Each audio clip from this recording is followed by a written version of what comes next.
Good morning. My name is Shrikant, lecturer in chemistry, NMGDC Jogipet, Nehru Memorial Government Degree College Jogipet, Department of Chemistry. So topic colloids. Okay, now see here.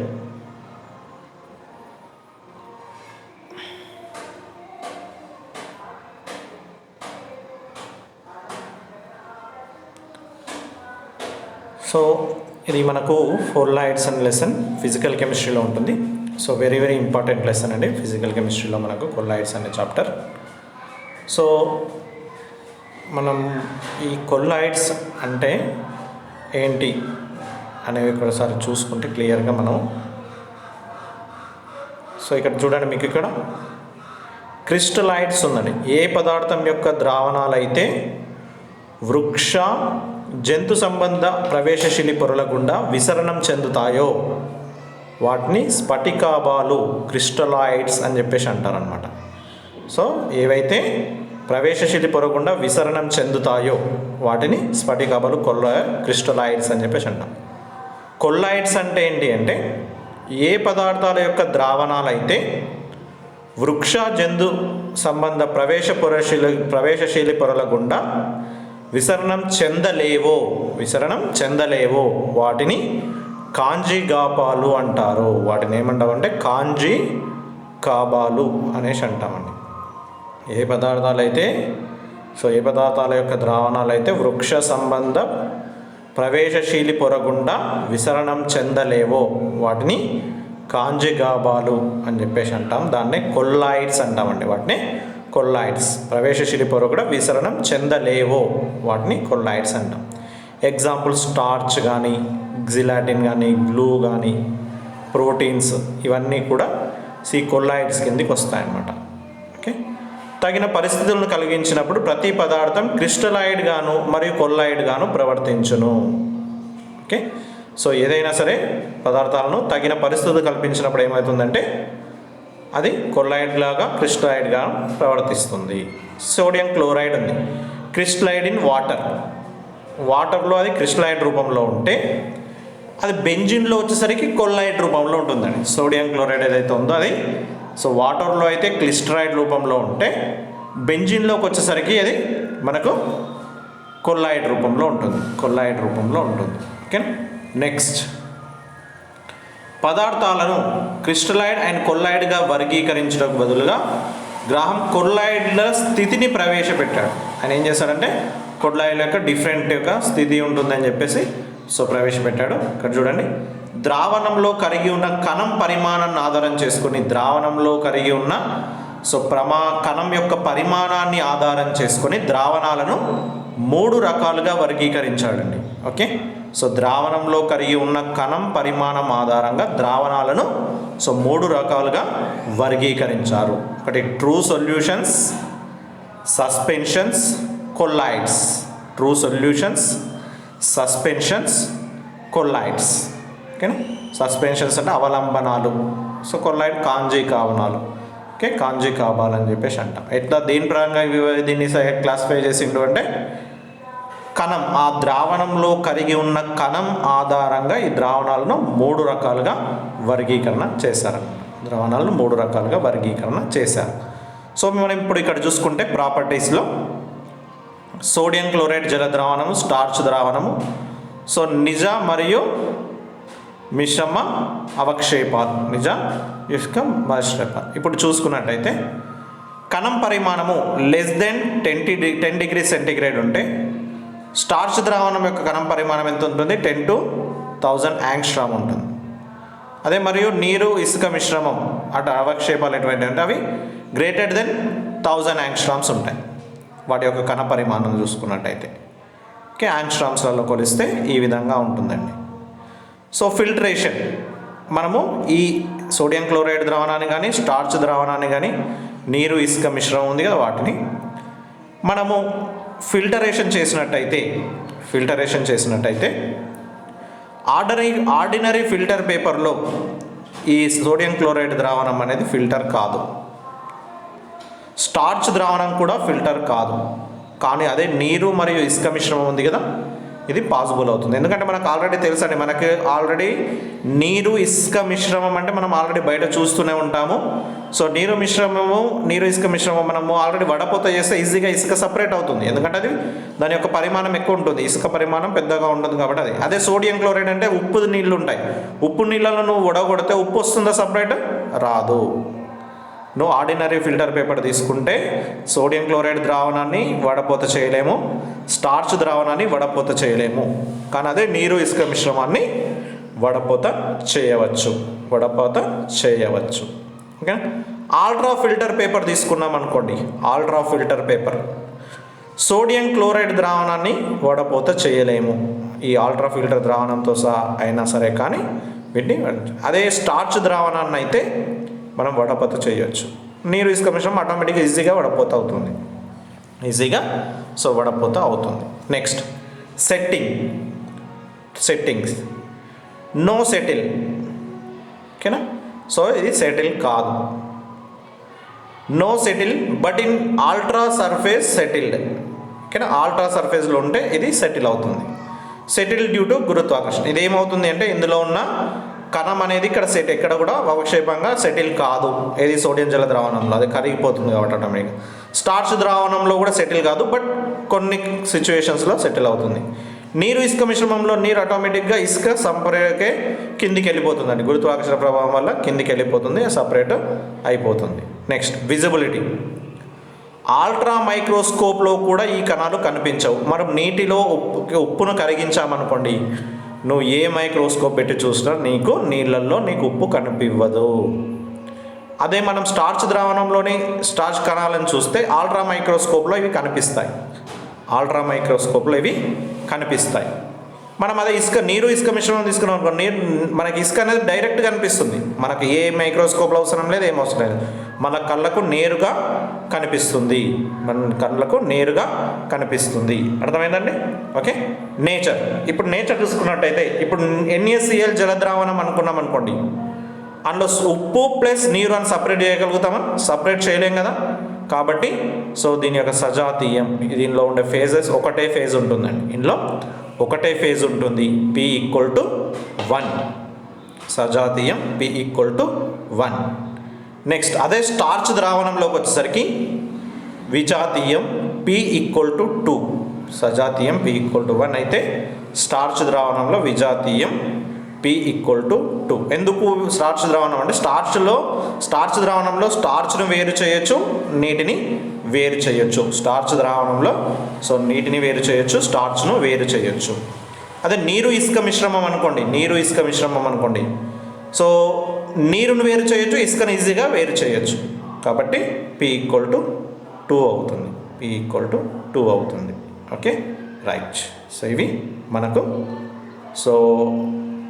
ద్రావణంలో ఉండే కణం యొక్క పరిమాణం ఆధారంగా వర్గీకరణ. Sodium జల ద్రావణము, starch జల ద్రావణము, నీరు ఇసుక మిశ్రమం తీసుకున్నాము.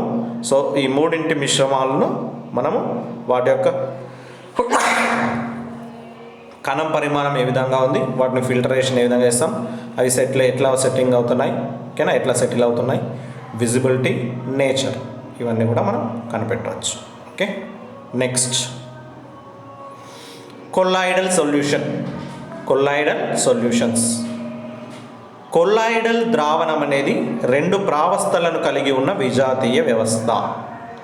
కొల్లాయిడల్ ద్రావణం అనేది రెండు ప్రావస్థలను కలిగి ఉన్న విజాతీయ వ్యవస్థ.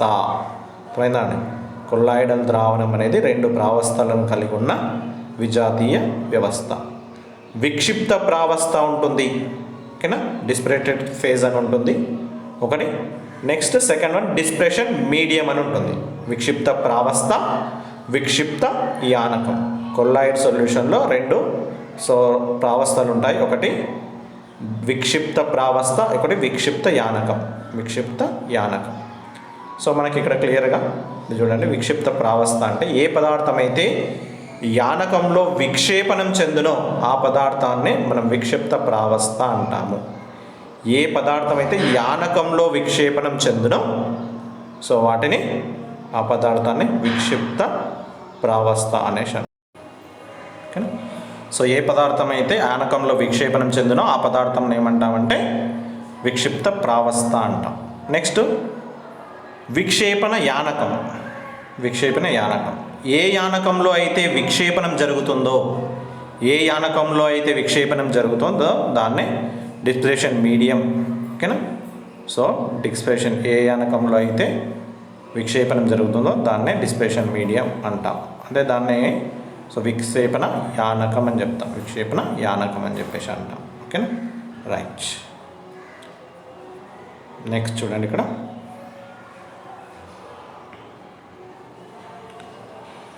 సో డిస్ప్లేషన్ మీడియం స్వభావంపై ఆధారపడి ద్రావణాలను ఈ క్రింది రకాలుగా వర్గీకరించవచ్చు. డిస్ప్లేషన్ మీడియం స్వభావంపై ఆధారపడి ద్రావణాలను ఈ క్రింది రకాలుగా వర్గీకరించవచ్చు. ఓకేనా? సో డిస్ప్లేషన్ మీడియం అనేది గ్యాస్ అయిందనుకోండి, డిస్ప్లేషన్ మీడియం అనేది గ్యాస్ అయిందనుకోండి, ఇప్పుడు కొల్లాయిడల్ సొల్యూషన్ నేమ్ ఏముంటుందంటే, కొల్లాయిడల్ సొల్యూషన్ నేమ్ ఏముంటుందంటే ఏరోసాల్. ఏరోసాల్. అదే డిస్ప్లేషన్ మీడియం వాటర్ అయ్యిందనుకోండి, అంటే మనకు డిస్ప్లేషన్ మీడియం అనేది విక్షేపణ యానకం అనేది వాటర్ అయితే అది ఆక్వాసాల్ అంటామండి. ఆక్వాసాల్. అదే విక్షేపణ యానకం అనేది గ్యాస్ అయితేనేమో హేరోసాల్, విక్షేపణ యానకం వాటర్ అయితేనేమో ఆక్వాసాల్ లేదా హైడ్రోసాల్ అని పిలుస్తాం. సో విక్షేపణ యానకం బెంజిన్ అయిందనుకోని దాన్ని బెంజోసాల్ అని పిలుస్తాం. విక్షేపణ యానకం ఆల్కహాల్ అయిందనుకోండి ఆల్కోసాల్ అని పిలుస్తాం. ఆల్కోసాల్ అని పిలుస్తాం. సో కొల్లాయిడల్ ద్రావణాల యొక్క వర్గీకరణ. కొల్లాయిడల్ ద్రావణాల యొక్క వర్గీకరణ. సో మనం ఇప్పుడు ఈ కొల్లాయిడల్ ద్రావణాలు ఏవైతే ఉన్నాయో ఆ కొల్లాయిడల్ ద్రావణాల యొక్క వర్గీకరణ చూసుకున్నట్టయితే సో డిస్ప్లేషన్ మీడియం డిస్ప్లేషన్ ఫేజ్ని బట్టి మనం ఆ కొల్లాయిడల్ ద్రావణాల వర్గీకరణ చేస్తున్నాం. అంటే విక్షేపణ యానకము, విక్షేపణ ప్రావస్థ, విక్షేపణ యానకం రెండు కూడా గ్యాస్ అయితే అవి కొల్లాయిడల్ సొల్యూషన్ కాదు. కొల్లాయిడల్ సొల్యూషన్ కాదు. ఓకేనా? విక్షేపణ యానకం, విక్షేపణ ప్రావస్థ గ్యాస్ అయి ఉండి విక్షేపణ యానకం లిక్విడ్ అయ్యిందనుకోండి, విక్షేపణ ప్రావస్థ గ్యాస్ అయి ఉండి విక్షేపణ యానకం లిక్విడ్ అయితే అదేంటి అంటే aerosol of liquid. Aerosol of liquid. Aerosol of liquid. ఇదేంటి? క్లౌడ్స్, మేఘాలు ఉంటాయి కదా, అవి వస్తాయండి ఎగ్జాంపుల్స్. విక్షేపణ యానకం గ్యాస్ అయి ఉండి విక్షేపణ ప్రావస్థ మనకు లిక్విడ్ అయితే ఏరోసాల్ ఆఫ్ లిక్విడ్. దీన్ని మేఘాలకు ఎగ్జాంపుల్, మేఘాల ఎగ్జాంపుల్ చెప్పుకుంటాం దీనికి. ఓకే. విక్షేపణ ప్రావస్థ, డిస్ప్లేషన్ మీడియం, విక్షేపణ యానకం గ్యాస్ అయ్యింది విక్షేపణ ప్రావస్థ సాలిడ్ అయితే ఏరోసాల్ ఆఫ్ సాలిడ్ అంటాం. దీన్నే స్మోక్, డస్ట్, మనం ఈ పొగ కానీ ఇదంతా కదా, సో అది దీని కిందికి వస్తాయి. ఓకే. నెక్స్ట్ విక్షేపణ యానకం లిక్విడ్.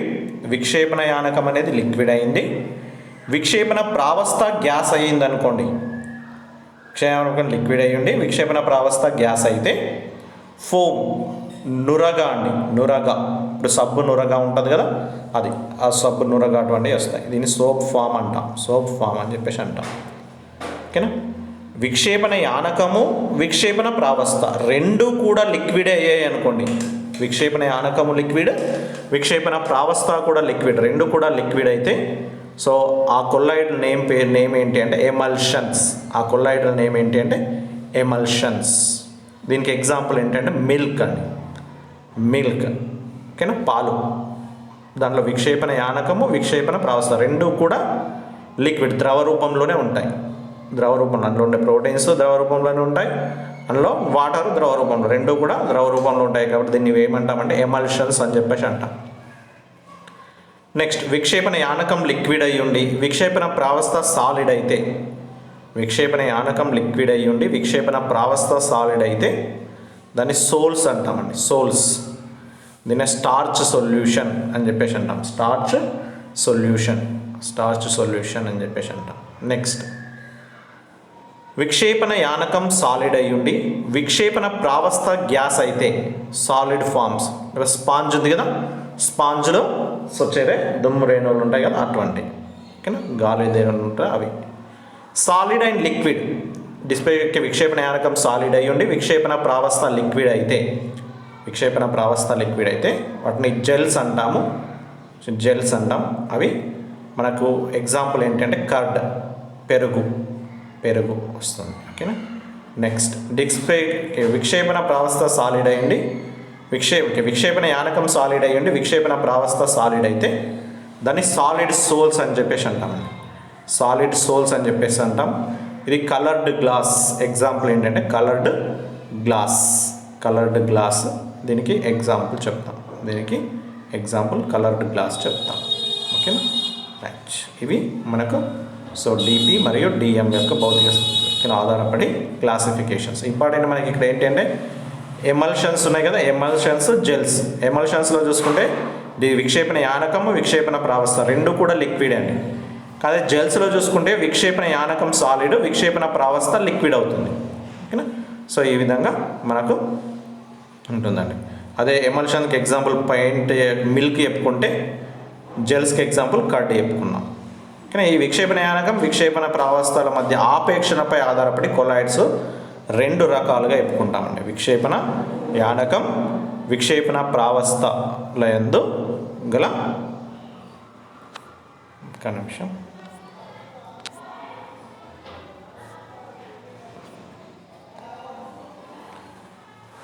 డిపి మరియు డిఎంల మధ్య అంటే విక్షేపణ యానకము మరియు విక్షేపణ ప్రావస్థల యందు మధ్య ఆపేక్షపై ఆధారపడి colloids are classified into two types. One is lyophilic colloids. దీన్ని ఏమంటామంటే ద్రవప్రియ కొల్లాయిడ్స్ అని చెప్పేసి అంటామండి. డిపి మరియు డిఎంల మధ్య ఆపేక్ష ఆధారంగా వీటిని మనం క్లాసిఫై చేస్తే స్టార్చ్ సొల్యూషన్ ఎగ్జాంపుల్. డిపి మరియు డిఎంల ఆపేక్ష అధికంగా ఉంటుంది ఇక్కడ ద్రవప్రియ కొల్లాయిడ్లో. వాటర్కు ఇందులో ఉండే స్టార్చ్ కణాలకు మధ్యలో ఆపేక్ష ఎక్కువగా ఉంటుంది, బాగా కలిసిపోయి ఉంటాయి. అలాగే ఇది ద్రవప్రియ కొల్లాయిడ్ అనమాట, వీటి యొక్క క్యారెక్టర్ చూసుకున్నట్టయితే ఈ ద్రవప్రియ కొల్లాయిడ్స్ అనేవి మోర్ స్టేబుల్, నెక్స్ట్ ఉత్క్రమణీయంగా ఉంటుంది, రివర్సబుల్.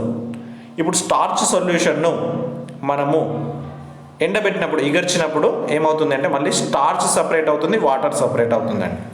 స్టార్చ్ సొల్యూషన్ను మనం ఇగిర్చినప్పుడు స్టార్చ్ సపరేట్ అవుతుంది, వాటర్ సపరేట్ అవుతుందండి. అందుకే ఇది ఉత్క్రమణీయ చర్య.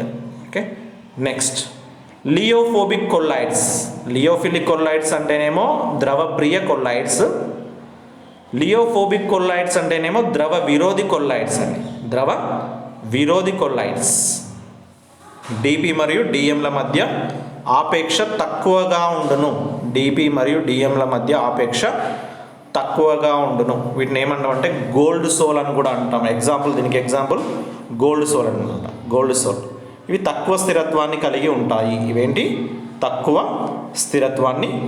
ఉంటాయి. అనుత్క్రమణీయంగా ఉంటాయి. ఈ గోల్డ్ సోల్ను ఎగిర్చినప్పుడు గోల్డ్ ప్లస్ వాటర్ అనేది మనకు ఏర్పడుతుంది. గోల్డ్ సోల్ను మనము ఎండబెట్టినప్పుడు గోల్డ్ సపరేట్ అవుతుంది, వాటర్ సపరేట్ అవుతుంది. కానీ అదే మళ్ళీ గోల్డ్ ప్లస్ వాటర్ను రెండింటిని మళ్ళీ కలిపినప్పుడు గోల్డ్ సాల్ ఏర్పడదు. అదే ఇంతకుముందులో స్టార్చ్ సొల్యూషన్లో మనం దాన్ని ఎండబెట్టినప్పుడు స్టార్చ్ సపరేట్ అవుతుంది, వాటర్ సపరేట్ అవుతుంది. కానీ అదే స్టార్చ్ ప్లస్ వాటర్ మళ్ళీ కలిపితే మళ్ళీ స్టార్చ్ సొల్యూషన్ తయారవుతుంది. అందుకే ఇది రివర్సబుల్ రియాక్షన్. కానీ అదే ఇక్కడ అనుత్క్రమణీయ చర్య అంటాం. అందుకే గోల్డ్ సాల్ను ఎగిర్చినప్పుడు గోల్డ్ ప్లస్ వాటర్ సపరేట్ అవుతుంది. కానీ మళ్ళీ అదే గోల్డ్ ప్లస్ వాటర్ను కలిపితే గోల్డ్ సాల్ తయారు కాదు. అర్థమైందండి. ఇది మనకు లియోఫోబిక్ కొల్లాయిడ్స్ అండ్ లియోఫిలిక్ కొల్లాయిడ్స్, ద్రవప్రియ కొల్లాయిడ్లు, ద్రవ విరోధి కొల్లాయిడ్స్.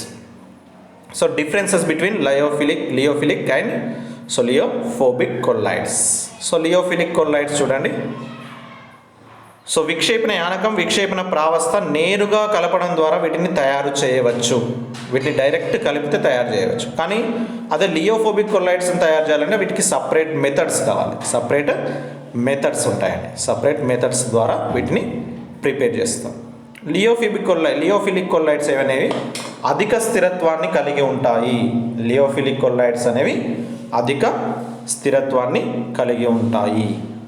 లియోఫోబిక్ కొల్లాయిడ్స్ ఇవి తక్కువ స్థిరత్వాన్ని కలిగి ఉంటాయి. లియోఫిలిక్ కొల్లాయిడ్స్ ఏమో అధిక స్థిరత్వాన్ని కలిగి ఉంటే లియోఫోబిక్ కొల్లాయిడ్స్ అనేవి తక్కువ స్థిరత్వాన్ని కలిగి ఉంటాయి.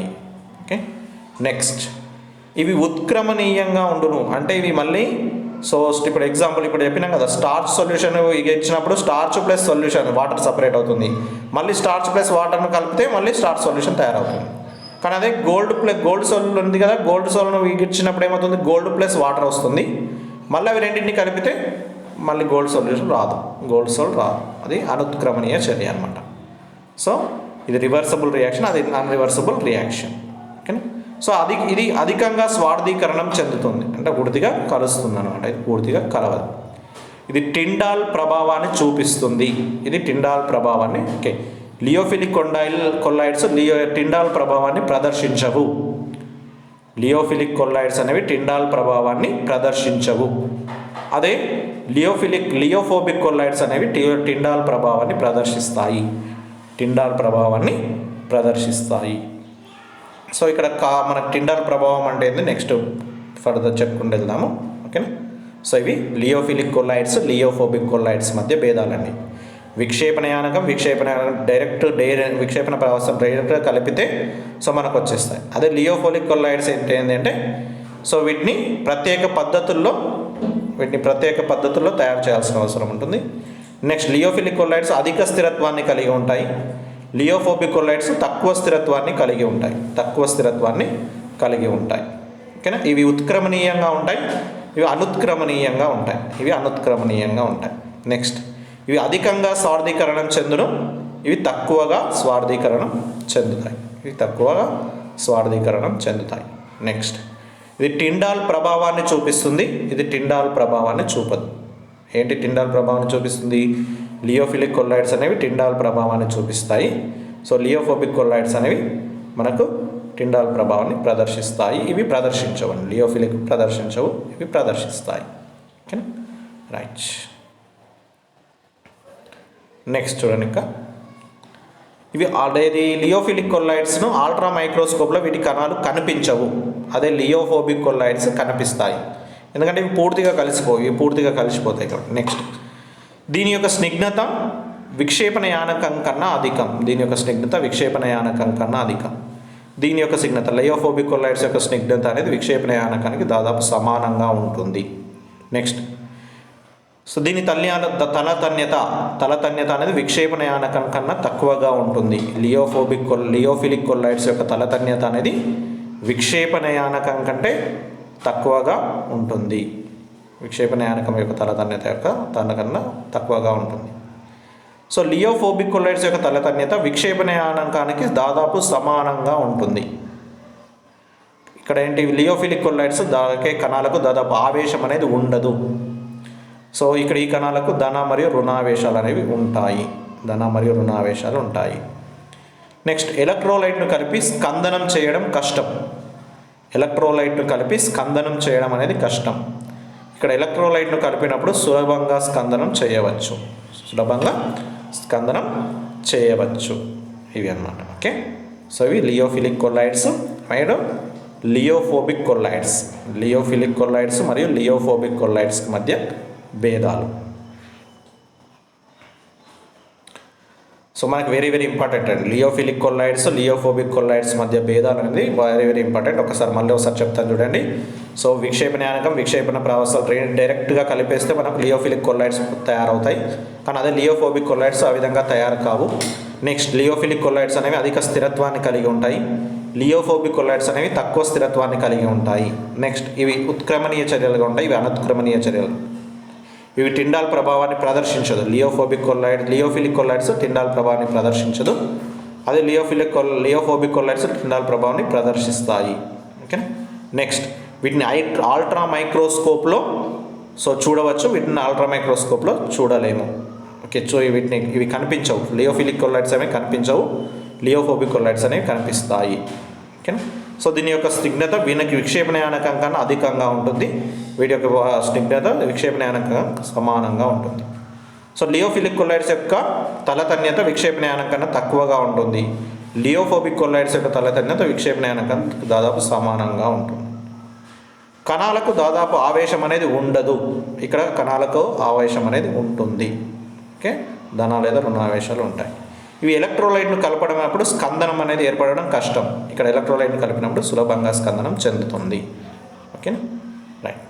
Preparation methods for colloid solution. So కొల్లాయిడ్స్ను ప్రిపేర్ చేయడానికి పద్ధతులు విక్షేపణ పద్ధతులు అండ్ సంగణన పద్ధతులు. సో డిస్ప్రెషన్ మెథడ్లో mechanical dispersion, electrical dispersion and precipitation. Okay, peptization mechanical dispersion, so electrical dispersion. ఇప్పుడు మనం ఈ ఎలక్ట్రికల్ డిస్ప్రెషన్లో ఆరం కానీ సిల్వరు, ప్లాటినం, కాపర్ అటువంటి వాటిని ఇట్లా తయారు చేయవచ్చు అన్నమాట. ప్రెసిపిటేషన్ ఇవి స్కందన ప్రక్రియకు వ్యతిరేకమైనవి. ఇవి అవక్షేపం నుండి కొల్లాయిడల్ ద్రావణంను పొందే ప్రక్రియనే పెప్టీకరణం అంటారు. ఇది స్కందన ప్రక్రియకు వ్యతిరేకమైనది. ఒక అవక్షేపం నుండి కొల్లాయిడల్ ద్రావణం పొందే ప్రక్రియని పెప్టీకరణం అంటారు, పెప్టైజేషన్. ఈ ప్రక్రియకు వినియోగించిన ఎలక్ట్రోలైట్ను పెప్టైజేషన్ రియేజెంట్ అంటారు. ఒక అవక్షేపం నుండి కొల్లాయిడల్ ద్రావణంను పొందే ప్రక్రియను పెప్టీకరణం అంటారు. ఈ ప్రక్రియను వినియోగించిన ఎలక్ట్రోలైట్ను పెప్టైజేషన్ రియేజెంట్ అంటామండి. ఇది స్కందన ప్రక్రియకు వ్యతిరేకమైనది. స్కందనం అంటే గడ్డగట్టడం. ఇక్కడ ఏంటంటే ఈ గడ్డగట్టేదాన్ని విడగొట్టడానికి. కానీ దీనికి ఏం చేస్తున్నామంటే ఏదన్నా ఒక ఎలక్ట్రోలైట్ను కలపడం వల్ల ఏమవుతుంది, అది ఫ్రీ అవుతుంది. ఆ కలిపిన దాన్ని ఏమంటామంటే పెప్టైజేషన్ రియేజెంట్ అని చెప్పేసి అంటారు. ఓకేనా, రైట్. ఇప్పుడు ఇక్కడ చూడండి, అప్పుడే అవక్షేపం చెందిన FeOH3కి కొద్ది పరిమాణంలో మనం FeCl3ని కలిపినామనుకోండి, మళ్ళీ FeOH3 సోల్ లభిస్తుంది. అంటే ఘన రూపంలో మారిన అవక్షేప రూపంలోకి మారిన FeOH3 ఏదైతే ఉందో దానికి మళ్ళీ ఏం చేస్తున్నాను, FeCl3 అనే ఎలక్ట్రోలైట్ను కలుపుతున్నామండి. ఈ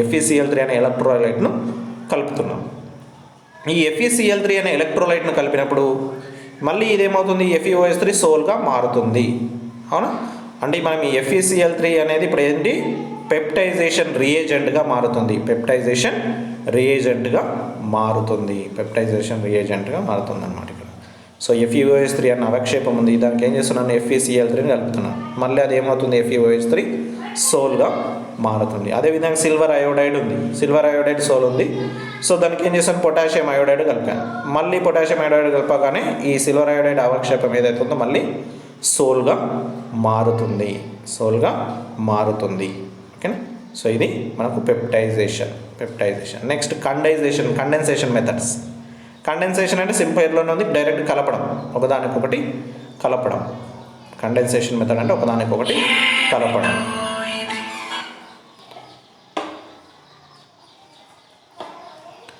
next physical method exchange of solvent, change of physical state, exchange of solvent, change of physical state. ఇక్కడ చూడండి, purification methods for colloidal solutions. ఒక ద్రావణంలో అవలంబన కణాలు మరియు నిజ ద్రావణాలను మలినాలుగా ఉండును. ఒక కొల్లాయిడల్ ద్రావణంలో అవలంబన కణాలు మరియు నిజ ద్రావణ కణాలు మలినాలుగా ఉంటున్నాయి. ఈ నార్మల్ ఫిల్టరేషన్ ప్రక్రియ ద్వారా వాళ్ళ అవలంబన కణాలను తొలగించవచ్చు. ఎగ్జాంపుల్, ఇప్పుడు ఒక కొల్లాయిడల్ ద్రావణం నుండి నిజ ద్రావణ కణాలను తొలగించడానికి ఈ క్రింది ప్రక్రియలను ఉపయోగిస్తాము. ఇప్పుడు కొల్లాయిడల్ ద్రావణంలో అవలంబన కణాలు ప్లస్ నిజ ద్రావణ కణాలు ఉన్నాయనుకోండి మలినాలుగా. నార్మల్ ఫిల్టరేషన్ ద్వారా అయితే మనం ఈ అవలంబనాలను తొలగించవచ్చు. కానీ అదే నిజ ద్రావణ కణాలను తొలగించాలి అంటే మనం ఈ కింది ప్రక్రియలను ఉపయోగిస్తాము. ఒకటి ఏంటి అంటే డయాలసిస్. సరి అయిన వృక్ష మరియు జంతు సంబంధమైన ప్రవేశశీలి పొరను ఉపయోగించి నిజ ద్రావణ కణాలను కొల్లాయిడల్ కణాలను వేరు చేసే ప్రక్రియనే. ఓకేనా, వృక్ష జంతు సంబంధమైన ప్రవేశశీలి పొరను ఉపయోగించి నిజ ద్రావణ కణాలను కొల్లాయిడల్ కణాలను వేరు చేసే ప్రక్రియనే ఏమంటామంటే డయాలసిస్ అంటామండి. నెక్స్ట్ ఎలక్ట్రోడయాలసిస్. నిజ ద్రావణి కణాలు ఎలక్ట్రోలైట్ అయిన విద్యుత్ క్షేత్రంను అనువర్తింప చేయడం ద్వారా డయాలసిస్ యొక్క రేటును పెంచవచ్చు. ఈ ప్రక్రియను ఏమంటామంటే ఎలక్ట్రోడయాలసిస్ అంటాం. ఎలక్ట్రోడయాలసిస్ అంటాం. Okay, next ఆల్ట్రాఫిల్టరేషన్. ఆల్ట్రాఫిల్టర్ పేపర్స్ను ఉపయోగించి నిజ ద్రావణ కణాలను కొల్లాయిడ్ కణాలను వేరు చేయు ప్రక్రియను ఆల్ట్రాఫిల్టరేషన్స్ అంటాం. ఆల్ట్రాఫిల్టరేషన్ అంటాం. Properties of colloid solution. Properties of colloid solutions. ఒక కొల్లాయిడ్ ద్రావణం యొక్క కణాధార ధర్మ పరిమాణం దానితో సమాన గాఢత ఉన్న నిజ ద్రావణం యొక్క కణాధార పరిమాణంతో పోల్చినప్పుడు తక్కువగా ఉండును. ఒక కొల్లాయిడల్ ద్రావణం యొక్క కణాధార ధర్మ పరిమాణం దానితో సమాన గాఢత ఉన్న నిజ ద్రావణం యొక్క కణాధార ధర్మ పరిమాణంతో పోల్చినప్పుడు తక్కువగా ఉంటుంది. ఇక్కడ చూడండి, నెక్స్ట్ టిండాల్ ఎఫెక్ట్ అండి. Tyndall effect. సో దీన్ని ఆప్టికల్ ప్రాపర్టీ అంటాము. టిండాల్ ప్రభావం.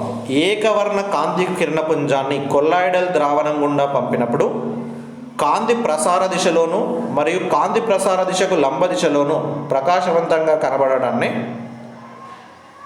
టిండాల్ ప్రభావం అంటారు.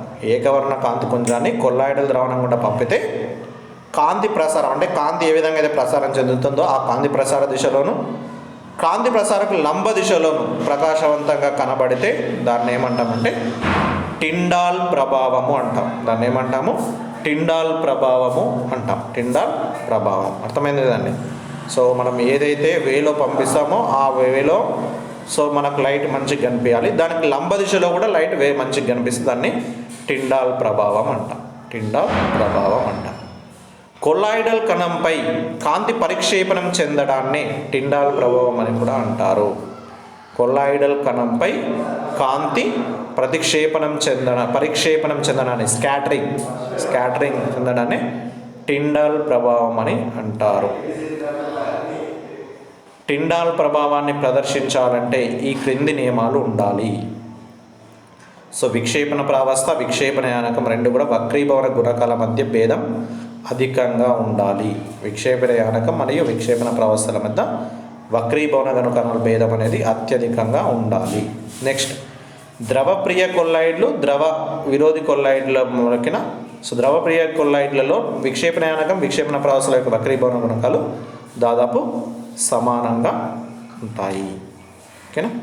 సో టిండాల్ ప్రభావం ప్రదర్శించాలంటే ఈ రెండు ఉండాలండి. విక్షేపణ యానకానికి విక్షేపణ ప్రావస్థకు మధ్య వక్రీభవన గుణకాల మధ్య భేదం అనేది చాలా అత్యధికంగా ఉండాలి. కానీ అదే ద్రవప్రియ కొల్లాయిడ్లలో మాత్రం విక్షేపణ యానకం, విక్షేపణ ప్రావస్థల వక్రీభవన గుణకాలు దాదాపు సమానంగా ఉంటాయి. నెక్స్ట్ అదే టిండాల్ ప్రభావాన్ని ప్రదర్శించాలంటే ఇంకో పాయింట్ ఏంటంటే కణం యొక్క పరిమాణం వినియోగించిన కాంతి తరంగ ధైర్యం కంటే తక్కువగా ఉండరాదు. కణం యొక్క పరిమాణం వినియోగించిన కాంతి తరంగ ధైర్యం కంటే అతి తక్కువగా ఉండరాదు. అదే అన్నమాట. ఓకే. సో నిజ ద్రావణం యొక్క కణ పరిమాణం వినియోగించిన కాంతి తరంగ ధైర్యం కంటే అతి తక్కువగా ఉండడం వల్ల ఇవి టిండాల్ ప్రభావాన్ని ప్రదర్శించవు. Okay, right. నెక్స్ట్ చూడండి, ఇక్కడ బ్రౌనియన్ చలనం అని ఉందన్నమా. బ్రౌనియన్ చలనం విక్షేపణ యానకం. విక్షేపణ యానకంలో విక్షేపణ ప్రవసన కణాలు నిరంతరం అత్యధిక వేగాలతో క్రమరాహిత్యంగా చలించడాన్ని ఏమంటామంటే బ్రౌనియన్ చలనం అంటామండి. బ్రౌనియన్ చలనం అంటే విక్షేపణ యానకంలో విక్షేపణ ప్రావస్థ కణాలు అనేవి నిరంతరం అత్యధిక వేగాలతో క్రమరాహిత్యంగా చలించడాన్ని మనం బ్రౌనియన్ చలనం అని అంటారు. బ్రౌనియన్ చలనం అని అంటారు. నెక్స్ట్ ఇక్కడ ఇంక ఇంపార్టెంట్స్ ఉన్నాయి చూడండి. స్కందనం, కోఆగులేషన్ ఇది పెప్టైజేషన్ ప్రక్రియకు వ్యతిరేకమైన ప్రక్రియ. స్కందనం అనేది పెప్టైజేషన్ ప్రక్రియకు వ్యతిరేకమైన ప్రక్రియ. సో కొల్లాయిడల్ ద్రావణానికి అవక్షేపంగా మార్చే ప్రక్రియనే ఒక కొల్లాయిడల్ ద్రావణం అంటే లూజ్గా ఉన్న ద్రావణం ఏదైతే ఉంటుందో ఆ కొల్లాయిడల్ ద్రావణాన్ని అవక్షేపంగా మార్చే ప్రక్రియనే ఏమంటామంటే స్కందనం అనేసి అంటాం. సో ఈ కింది పద్ధతులను ఉపయోగించడం వల్ల స్కందనం జరుగుతుంది. విద్యుత్ క్షేత్రాన్ని అనువర్తింప చేయడం కానీ, వ్యతిరేక ఆవేశాలు గల కొల్లాయిడల్ ద్రావణాన్ని కలపడం ద్వారా కానీ, సో లేదా ఏదైనా ఎలక్ట్రోలైట్ను కలపడం ద్వారా కానీ. ఇంతకుముందు మనం చూసుకున్నాం కదా, FeOH3కి FeCl3ని కలపడం వల్ల స్కందనం అనేది ఓకేనా. సో పెప్టైజేషన్ జరిగింది. దానికి ఇక్కడ ఈ విధంగా సేమ్ అట్లే ఇక్కడ స్కందనం అనేది కూడా జరుగుతుంది అని చెప్తున్నాను. ఓకే. నెక్స్ట్ హార్డీ షూల్జే నియమము. హార్డీ షూల్జే నియమము. ఏదైనా ఒక అయాన్పై వేలెన్సీ పెరుగుతున్న కొద్దీ వ్యతిరేక ఆవేశం గల సోర్స్ను స్కందనం చేయు సామర్థ్యాన్ని స్కందనం చేయు సామర్థ్యం పెరుగుతుంది. ఏదైనా ఒక అయాన్పై వేలెన్సీ పెరుగుతున్న కొద్దీ వ్యతిరేక ఆవేశం గల సోల్స్ను స్కందనం చేయు సామర్థ్యం పెరుగుతుంది. స్కందనం చేయు సామర్థ్యం అనేది పెరుగుతుంది. దీన్నే హార్డీ-షూల్జే నియమం అంటారనమాట. ఏదైనా ఒక అయాన్పై వేలెన్సీ అనేది పెరుగుతున్న కొద్దీ వ్యతిరేక ఆవేశం గల సోల్స్ను స్కందనం చేయు సామర్థ్యం అనేది కూడా పెరుగుతుంది. అంటే ఆవేశం పెరుగుతున్న కొద్దీ స్కందనం చేయు సామర్థ్యం అనేది పెరుగుతుంది. ఓకేనా? సో అది దీన్ని హార్డీ-షూల్జే నియమం అని అంటారు. ఇప్పుడు ఇక్కడ చూడండి, స్కందన సామర్థ్య క్రమం NO3 SO4 ఇప్పుడు మనం ఇక్కడ చూడండి, మనకి ఇక్కడ ఉంది స్కందన సామర్థ్య క్రమం. అంటే ఇక్కడ చూడండి, Na+Mg+2 Al+3 అంటే Al పైన +3 ఛార్జ్ ఉంది, అంటే ఛార్జ్ ఎక్కువ ఉంది కాబట్టి వాటికి స్కందన సామర్థ్యం అధికం. తర్వాత మెగ్నీషియం+2, తర్వాత Na+. అదే ఇప్పుడు ఇక్కడ ఈ ఉన్న ఎగ్జాంపుల్ కూడా చూడండి మీరు, ఇక్కడ PO4-3 SO4-2 NO3-, అంటే PO4-3కి అధికంగా ఉంది, స్కందన సామర్థ్యం అధికంగా ఉంది. ఓకే, ఇవ్వబడిన సోల్స్ను స్కందనం చేయడానికి అవసరమయ్యే ఎలక్ట్రోలైట్ యొక్క కనీసపు గాఢతనే స్కందన విలువ అని అంటారు. ఇవ్వబడిన సోల్స్ను స్కందనం చేయడానికి అవసరమయ్యే ఎలక్ట్రోలైట్ యొక్క కనీసపు గాఢతనే స్కందన విలువ అని అంటారు. Okay, so right. Next gold number.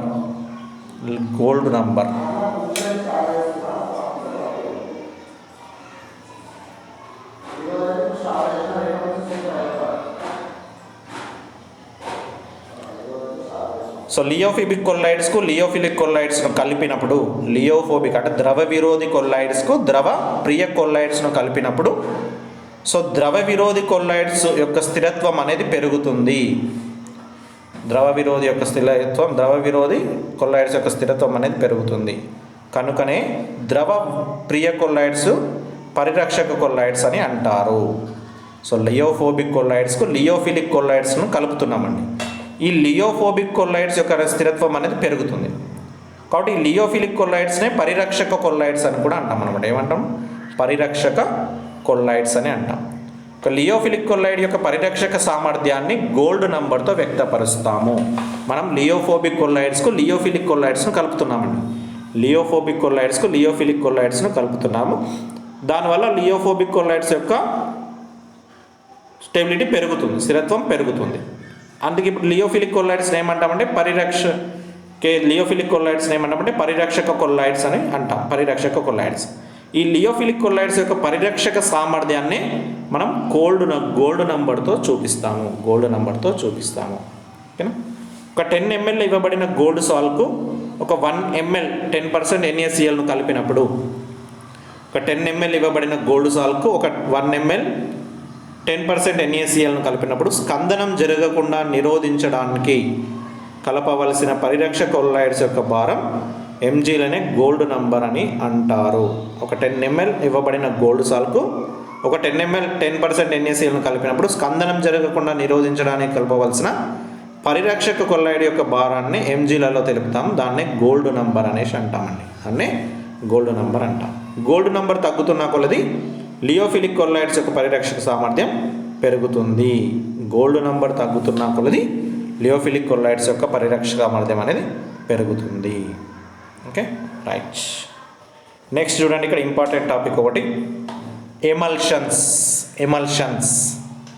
విక్షేపణ యానకం, విక్షేపణ ప్రావస్థ రెండూ కూడా ద్రవాలైనప్పుడు అమిశ్రణీయ ద్రవాలండి. ఇక్కడ మనం అంటే ఒకదానితో ఒకటి కలవని. సో విక్షేపణ యానకం, విక్షేపణ ప్రావస్థ రెండూ కూడా అమిశ్రణీయ ద్రవాలైనైతే వాటిని ఎమల్షన్స్ అని అంటాము.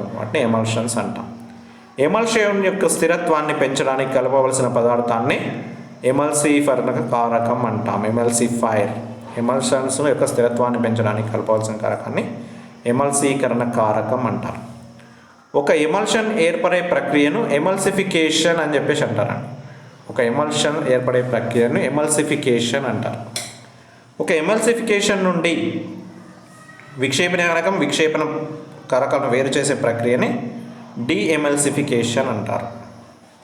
ఈ ఎమల్షన్స్ అనేవి రెండు రకాలు. ఎమల్షన్స్ అనేవి ఇక్కడ రెండు రకాలు. ఒకటి oil in water, water in oil.